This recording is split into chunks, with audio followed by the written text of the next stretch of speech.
ये अंक ज्योतिष क्या सच में काम करता है? न्यूमरोलॉजी क्या सच है? ये नंबर से हम जो घिरे हुए हैं, क्या सच में हमारे जीवन में ये इंपैक्ट करता है? और इसके बारे में तो अभी पिछले कुछ सालों से सुनने में आ रहा है, तो क्या ये अचानक से आ गया? लोग मेरे पास में आते हैं, मुझे फोन कॉल करते हैं, कई बार मुझसे ये पूछते हैं। आज मैं इसी के बारे में बताने वाला हूं।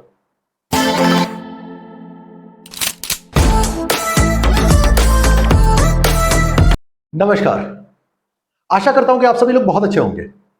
न्यूमरोलॉजी कोई नई नहीं है, अंक ज्योतिष अंक कोई नया नहीं है, मैथमेटिक्स कोई नया नहीं है, गणित कोई नई चीज नहीं है। लेकिन क्या यह सच में इतना सरल है कि अभी 3-4 सालों में इसका उद्गम हो गया और लोगों के लाइफ में इंपैक्ट कर रहा है? या फिर ये बहुत पहले से एग्जिस्ट करता हुआ आया है, जिसके बारे में हमने कभी वैसा सोचा नहीं, कभी वैसा देखा नहीं? इसे तो हमने वेदों पुराणों में भी देखा है, पढ़ा है, हमेशा से शास्त्रों में इसका जिक्र आया है। तो नंबर जिससे कि आज के समय में हम घिरे हुए हैं, आज हमारे गाड़ी का नंबर है, हमारे घर का नंबर है, फोन नंबर तो सभी के पास में है, हमारा आइडेंटिटी नंबर है, कोई पासपोर्ट नंबर है, स्कूल में रोल नंबर हुआ करता था, ऑफिस में एम्प्लॉय आईडी नंबर होता है। तो नंबर से हम घिरे हुए हैं और यही नंबर हमारे जीवन में हर पल हमें इंपैक्ट कर रहा है। कई बार तो हमें कॉन्शियसली सबकॉन्शियसली जाते आते कुछ नंबर्स दिखते हैं और वो ट्रिगर करते हैं, वही नंबर बार बार दिखता है, जिसके ऊपर मैंने एक वीडियो भी बनाया था, इंडियन नंबर वाला, आप वीडियो देख सकते हैं। मोबाइल नंबर के ऊपर कितना ज्यादा हम ध्यान देते हैं, कौन सा नंबर ले। कई बार लोग ये भी कहते हैं कि मेरा ये फेवरेट नंबर है, ये फेवरेबल नंबर है, ये एंटी नंबर है। तो हम नंबर के बारे में बहुत ज्यादा बातें करते हैं, लेकिन क्या ये नई साइंस है? जब भी किसी का जन्म होता है तो वो एक पर्टिकुलर तारीख लेकर के जन्मता है। क्या वो तारीख आपने सिलेक्ट किया है?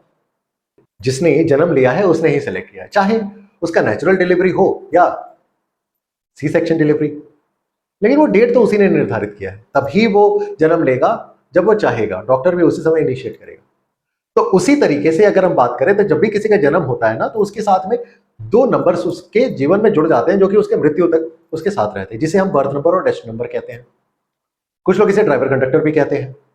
अब बर्थ और डेस्टिनी नंबर के बारे में बात करें तो हम कैसे देख सकते हैं, इसके बारे में भी मैंने बहुत सारे वीडियोस में डिस्कस किया है। तो अब हम बात करते हैं कि नंबर्स के बारे में, किस तरीके से इंपैक्ट करता है नंबर्स हमारे जीवन में। और ये जो हमने बात किया कि क्या ये नया नंबर है, अब एक मैंने वीडियो अभी रिसेंटली बनाया था, आप लोगों के साथ में शेयर किया था, वो है इंडियन क्रिकेट टीम जो वर्ल्ड कप जीती। कितना शान की बात है ना? और वहां पर मैंने इसको एक्सप्लेन किया था कि कैसे वो खिलाड़ी जो हमारे कैप्टन थे, जो हमारे नायक वहां पर बन करके आए, जो हमारे कोचेस थे, उन सभी का नंबर किसी पर्टिकुलर नंबर पर जा रहा था। वो नंबर इंडिकेशन पहले से ही दे रहा था कि इस बार ये जो टीम है, ये जो कॉम्बिनेशन बन करके आ रहा है प्लेयर्स का, उन सभी के नंबर्स एक जैसे हैं और ये बता रहा था कि इस बार हम जीत जाएंगे। उसी तरीके से नंबर्स हमें हर रोज हर पल कोई ना कोई इंडिकेशन दे रहे होते हैं। इट इज ओनली दैट कि हमें डिकोड करना नहीं आता। और ये आज से नहीं है, ये बहुत पहले से है। आपने क्या महाभारत देखा है? आपने क्या पुराण पढ़े हैं? अब अगर हम बात करें, मैं आपसे अगर एक सवाल पूछूं कि पुराण कितने हैं, हमारे कितने वेद हैं, हमारे जो काल चक्र है वो कितना होता है? काल चक्र कहने का मतलब टाइम।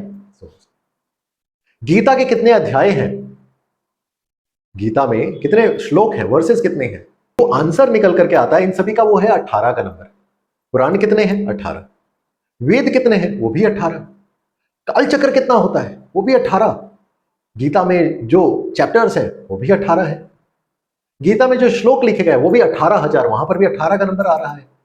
वहीं अगर हम और बात करें आगे चल करके, माता शक्ति, उनके कितने स्वरूप हैं? वो भी 18 है। ये सभी बार बार 18 का नंबर आना क्या कोई कोइंसिडेंस है? ऐसा तो नहीं होगा। महाभारत आपने देखा होगा, रामायण आपने देखा होगा। रामायण कितने दिनों तक चला था? 18 दिनों तक। हम अगर बात करें महाभारत कितने दिनों तक चला था? वो भी 18 दिनों तक। अब सिर्फ इतना ही नहीं, चलिए हम महाभारत का ही एग्जाम्पल ले लेते हैं और आपको डिकोड करके बताते हैं। अगर हम महाभारत की बात करें, 18 दिन तक चला, उसमें जो डिविजन्स ऑफ आर्मी थे वो कितनी थी? टोटल 18। जो महाभारत जब खत्म हुआ, कितने लोग सरवाइव किए थे? टोटल 18 लोग बचे थे। अब अगर हम बात कर रहे थे डिवीजन ऑफ आर्मी की, जब युद्ध लड़ा गया महाभारत का, तो एक डिवीजन ऑफ आर्मी में, एक डिवीजन ऑफ आर्मी में, क्या आपको पता है 21,870 हाथी थे? कितने घोड़े थे? वो थे 65,610, मीन 65,610 हॉर्सेस। और ये मैं बात कर रहा हूं एक डिवीजन के बारे में। वहीं अगर हम आर्मी लोगों के बारे में बात करें एक डिवीजन में, तो 1,09,350, 1,09,350 people fought in one division. और इन सभी का जब आप टोटल करते हैं तो आपको 18 ही मिलता है। आप सबको ऐड कर ले, 21,870 हाथी 18 का नंबर आएगा, 65,610 हॉर्सेस 18 का नंबर आएगा, 1,09,350 पीपल आर्मी मैन, उसका भी नंबर 18 आएगा। और आप सबको अगर आप ऐड करते हैं तो भी 2,18,700। ये असल में जब आप पूरे को ऐड करते हैं तो आपको नंबर मिलता है। इसका टोटल कितना होता है? वो भी 18 का नंबर होता है। तो क्या ये कोइंसिडेंस है कि हर जगह बार बार 18 का ही नंबर मिल रहा है? क्या ये कोइंसिडेंस हो सकता है? कुछ तो इंडिकेट कर रहा होगा ना महाभारत। ये तो मैंने सिर्फ आपको एग्जांपल महाभारत का दिया, वैसे रामायण भी है। रामायण कितने दिनों तक लड़ा गया? वो भी 18 दिन। अब आप खुद सोच करके देखिए, इतना तो कोइंसिडेंस नहीं हो सकता ना, इतना तो प्रिसाइज नहीं हो सकता कि बार बार वही नंबर आ रहा था। अब 18 का नंबर ही क्यों? ये भी तो एक बात है। अब 18 का नंबर क्या है? एक का नंबर सूर्य है, 8 का नंबर शनि है, सूर्य और शनि। अब देखिए, दिन और रात होता है। दिन के समय सूर्य देव उदित रहते हैं, ऊपर रहते हैं, हमें प्रकाश देते हैं। और शनिदेव का जो समय होता है वो रात को होता है। अब आप में से बड़े सारे लोगों को ये पता होगा कि सूर्यदेव और शनिदेव दोनों तो वैसे पिता पुत्र की कहानी है, पिता पुत्र है, लेकिन उन दोनों में बनती नहीं क्योंकि शनिदेव को उनका पद नहीं मिला, है ना? तो इसलिए कभी भी शनिदेव की पूजा दिन में नहीं की जाती। वैसे नवग्रह की पूजा करते समय की जाती है, अदरवाइज नहीं। और सूर्यदेव की पूजा सूरज ढलने के बाद नहीं की जाती। तो इसका मतलब जब सूर्यदेव का समय है तो शनिदेव की पूजा नहीं होती, जब शनिदेव का समय है तो सूर्यदेव की पूजा नहीं होती। कहने का मतलब ये सिंबॉलिक रूप में ये है कि हर एक चीज का अपना एक समय है। और जब हम 1 और 8 को ऐड करते हैं, 1 नंबर सन, 8 सैटर्न, जब आप टोटल करते हैं तो नंबर आता है नंबर 9। 1 + 8 = 9। 9 का मतलब मंगल, मंगल मंगल कारक। मंगल का मतलब नंबर 9 के बारे में अगर हम बात करें तो 9 का नंबर आखिर नंबर होता है, उसके बाद तो कोई नंबर होता भी नहीं। तो अगर हम बात करें नंबर 9 के बारे में, 9 किस चीज को सिग्निफाई करता है? 9 ह्यूमैनिटेरियन ग्राउंड को सिग्निफाई करता है। 9 बताता है कर्म करो। महाभारत की हमने बात की तो एक तरीके से देखा जाए हनुमान जी नंबर 9 ही थे। कर्ण, वो भी नंबर 9 को ही सिग्निफाई कर रहे थे। वैसे अलग अलग योद्धाओं के ऊपर हम अलग अलग नंबर्स को सिग्निफाई कर सकते हैं। सो नंबर 9 के बारे में अगर हम बात करें, सो नंबर 9 बताता है किसी चीज के अंत के बारे में, किसी पर्टिकुलर चीज के अंत के बारे में। तो यहां पर जब हमने बात किया सूर्य नंबर 1 मतलब दिन, और नंबर 8 रात, = कितना हो गया? 9, खात्मा, दिन और रात का खात्मा। अब आप इससे खुद सोचिए इसका क्या मतलब हो सकता है, क्या बताने की कोशिश की गई होगी? सोचिए, कमेंट करिए अगर आपको पता है तो। दिन और रात का खात्मा, कहने का मतलब यह है युग परिवर्तन। जी हां, युग परिवर्तन। जब रामायण खत्म हुआ तो रामायण कौन से युग में आया था? श्री राम कौन से युग में आए थे? वो था त्रेता युग। जब त्रेता युग खत्म हुआ तब द्वापर युग आया, जब श्री कृष्ण आए, जब महाभारत लड़ी गई। और जब महाभारत खत्म हुआ तब क्या आया? कलयुग, जिसमें आज हम सभी जिंदा हैं। ये कलयुग ही है जब आप मेरे वीडियो देख पा रहे हैं, मेरे वीडियो को शेयर कर पा रहे हैं, मेरे वीडियो पर लाइक कमेंट कर पा रहे हैं, कर रहे हैं ना? तो जब 18 का नंबर होता है ये बताता है किसी चीज की समाप्ति का, एक नए युग का। नंबर 9 के बाद, नंबर 9 का मतलब है किसी चीज की समाप्ति, लेकिन उसके बाद कोई नई चीज की शुरुआत भी तो होती है। 9 के बाद तो कोई नई चीज की शुरुआत ही है ना? तो यहां पर मैंने आपको बताया कि किस तरीके से न्यूमरोलॉजी, अंक ज्योतिष कोई नई नहीं है। यह हमारे वेदों में भी है, शास्त्रों में भी इसका सिग्निफिकेंस मिलता है। महाभारत हम देख ले, रामायण देख ले, हर जगह इसका सिग्निफिकेंस आपको देखने को मिलता है। उसी तरीके से आज के समय में जब हम न्यूमरोलॉजी के बारे में बात करते हैं तो आज तो नंबर्स हर जगह घिरे हुए हैं। हम अपने मोबाइल फोन नंबर देख लें, जिसके ऊपर मैंने बहुत सारे वीडियोस बनाए, आप देख सकते हैं।